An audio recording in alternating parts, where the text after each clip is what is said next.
अमेरिकी ठिकानों को निशाना बनाएगा ईरान। सऊदी, यूएई जैसे क्षेत्रीय देशों को दी है बड़ी चेतावनी। ईरान में चल रहे विरोध के बीच ट्रंप बार बार आग में घी डालने का काम कर रहे हैं। उन्होंने एक बार फिर से प्रदर्शनकारियों को मदद रास्ते में है का भरोसा जताते हुए प्रदर्शन जारी रखने को कहा है।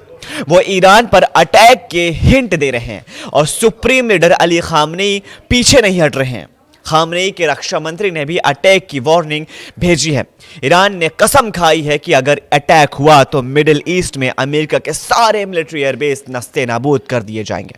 अमेरिका ने मिडिल ईस्ट में दादागिरी के लिए कितने सैन्य ठिकाने बना रखे हैं और ये कहां मौजूद हैं, इस पर हम बात करेंगे। ईरान के रक्षा नेतृत्व और संसद अध्यक्ष बघेल घालीबाफ ने साफ कर दिया है कि अगर वॉशिंगटन ने कोई भी दुस्साहस किया तो क्षेत्र के तमाम अमेरिकी सैन्य अड्डे, युद्धपोत और कब्जे वाले क्षेत्र ईरान के वैध सैन्य लक्ष्य होंगे, यानी ईरान उस पर हमला करके उसको नस्ते नाबूद कर देगा।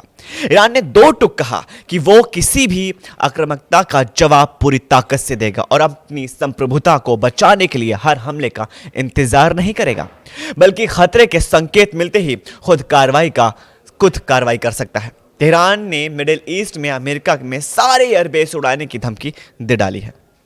ईरान, कतर, बहरीन और यूएई जैसे उन देशों को डरा रहा है जहां जहां अमेरिकी बेस हैं, ताकि वे अमेरिका को अपनी जमीन इस्तेमाल ना करने दें।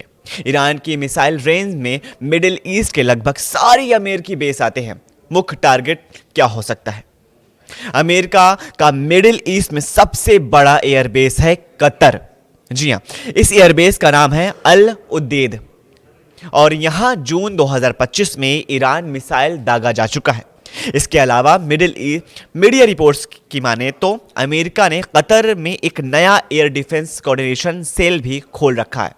फिफ्थ मनामा नाम से अमेरिकी नौसेना का मुख्यालय बहरीन में मौजूद है। ये अमेरिका के लिए बेहद अहम है क्योंकि यहाँ से पूरे खाड़ी क्षेत्र में के जहाज़ों को कंट्रोल किया जाता है।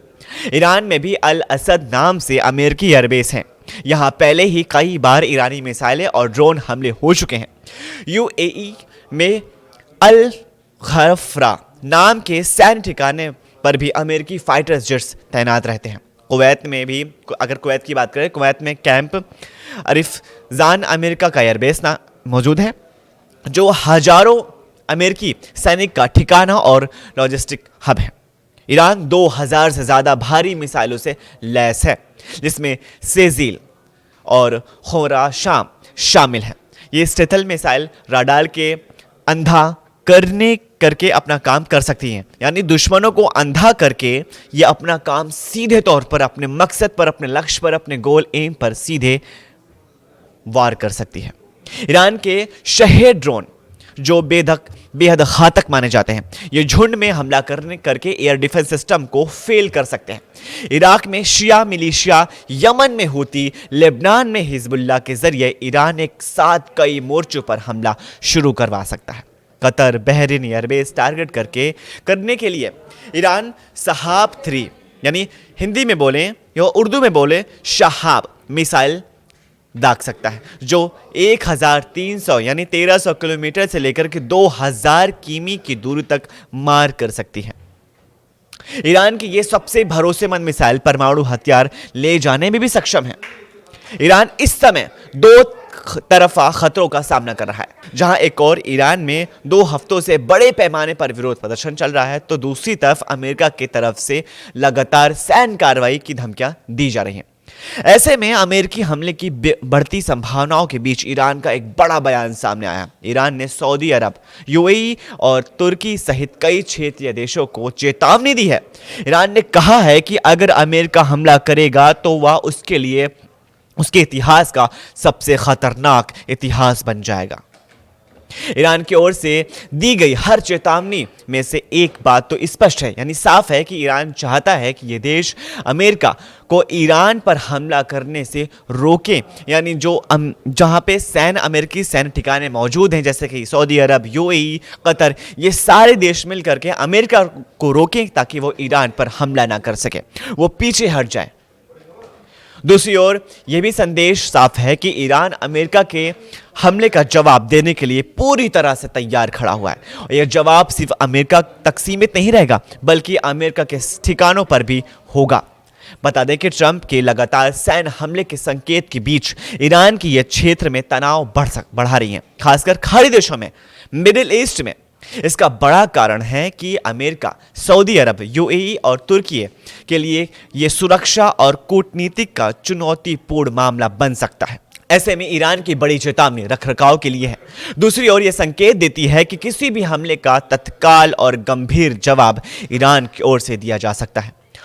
आगे बात करें, अब ईरान में जारी व्यापक विरोध प्रदर्शनों के बीच वहां के न्यायपालिका ने गिरफ्तार प्रदर्शनकारियों के खिलाफ तेज सुनवाई और फांसी के संकेत दे दिए हैं। यह बयान ऐसे समय पर आए जब अमेरिका के राष्ट्रपति डोनाल्ड ट्रंप ने ईरान को कड़ी चेतावनी दे दी। मामले में ईरान के मुख्य न्यायाधीश गुलाम मोहसिन जेई ने बुधवार को सरकारी टीवी पर जारी एक वीडियो में संदेश में कहा कि यदि कोई कार्रवाई करनी है तो उसे तुरंत किए और तेजी से किया जाना चाहिए। उन्होंने कहा कि अगर किसी काम को 2-3 महीने के बाद किया जाए तो उसका असर नहीं रहता है। यानी अगर खीर खानी है तो गरम गरम खाइए, ठंडी खीर अच्छी नहीं लगती सबको। अगर कुछ करना है तो तुरंत करना है। यह ईरान की न्यायपालिका का संदेश है। बता दें कि मानवाधिकार संगठनों के अनुसार सुरक्षा बलों की कार्रवाई में अब तक से कम 2571 यानी 2571 लोगों की मौत हो चुकी है। यह आंकड़ा बीते कई दशकों से ईरान में किसी भी आंदोलन से कहीं अधिक है और 1979 में जब इस्लामिक क्रांति हुई थी, इस्लामिक क्रांति के समय की स्थिति को याद दिलाता है। ये जो आज ईरान में प्रदर्शन हो रहे हैं, ये आज से 30 साल पहले के प्रदर्शन की फिर से याद दिला रहा है। उस समय क्रांति हुई थी कि ईरान में इस्लाम को लाया जाएगा, इस्लामिक क्रांति लाई जाएगी, इस्लाम का शासन होगा। और आज फिर से क्रांति हो रही कि अब खामनेई की सत्ता का समाप्त करने का वक्त आ गया है। वहीं आगे बात करें, ईरान में जारी व्यापक विरोध प्रदर्शनों के बीच वहां के न्यायपालिका ने गिरफ्तार प्रदर्शनकारियों के खिलाफ तेजी से सुनवाई और फांसी के आदेश दिए हैं। यह बयान ऐसे समय पर आए जब अमेरिका के राष्ट्रपति डोनाल्ड ट्रंप ने ईरान को कड़ी चेतावनी दी। गौरतलब है कि डोनाल्ड ट्रंप ने हाल ही में एक इंटरव्यू में कहा था कि अगर ईरान में प्रदर्शनकारियों को फांसी दी तो अमेरिका बहुत बड़ी कार्रवाई कर सकता है। ट्रंप पहले भी शांतिपूर्ण प्रदर्शनकारियों की मौत को लेकर ईरान को चेतावनी दे चुके हैं। इस बीच ईरान में इंटरनेट बंदी के बीच प्रदर्शनकारियों को राहत देते हुए स्टारलिंक सैटेलाइट इंटरनेट के मुफ्त सेवा देने की खबर सामने आई है। कार्यकर्ताओं का कहना है कि यह सेवा पूरी तरह से काम कर रही है और इंटरनेट ब्लैकआउट को पार करने में मदद कर रही है। हालांकि ईरानी सुरक्षा एजेंसियों के कथित तौर पर स्टारलिंक डिश की तलाश में छापेमारी भी कर रही है। तेहरान में के कई इलाकों में अपार्टमेंट्स में भी इसकी जांच जारी है। इस वीडियो को ज़्यादा से ज़्यादा लाइक कीजिए, अपने फैमिली और व्हाट्सएप ग्रुप में इसे शेयर कीजिए और नीचे दिए गए कमेंट में हमें ये शेयर कीजिए क्या ईरान ने अब ठान ली है कि अमेरिका के सैन्य ठिकानों पर वो हमला करेगा और ट्रंप को सबक सिखाएगा।